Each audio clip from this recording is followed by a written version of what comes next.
হৈছে দিনক নে মানকে কলো যেন সোপা থপা লগাই নথবি দেই বুলি নুশুনে দেই নুশুনে এনা নিবুৱাই ক'ৰপা পালো মোৰ ফুটা কপালখন ফুটা কপালখন কি কথা দেই মই যাওঁ ইয়াপা দেই মই ওবালে গৈ যাবলৈ আছো প্ৰথম দেই তুই কি কথা মা কিবা কৈছিলি না কিন্তু আই মই শুনিয়ে নাপাওঁ বাৰুকে লগৰ এটা ফোন কৰিছিলে আকৌ আই পিছৰ শেষা বুলিনো যেন এনেকৈ থপা লগাই থ'ব লাগিছে না এনজে ইমান দগা আমনি লাগিছে আৰু দেই মোৰ আমনি লাগিছে আৰু পিছত কেনাস্তাকে কৈছে আইষ্টা মোক ইম্পৰ্টেণ্ট কল এটা আহিছিলে দেখিয়ে গোটৰ কাৰণে আহিছিলে লোন লাগে হেনো এটা সেইকাৰণে ফোন কৰিছিলে এনেকৈ নহবি মানকে বুজি নোপোৱা নহবি আই তোৰ মৰাটো যেতিয়াও অকল সেই ফোনডালৰ লগতে লাগি থাকিবিচোন আৰু কিমান কম যে ঘৰত মেখেলা চাদৰ পিন্ধি থাকিবি যখিনিজনী কথাহে লাগিছে চুলি সোপা চাবা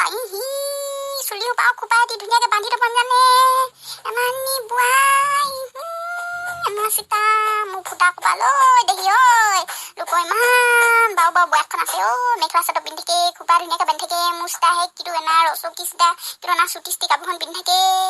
চুলি সোপা সঁচাকৈ যখিনি চিতা নাই ঈশ্বৰ ৰাম ৰাম দেই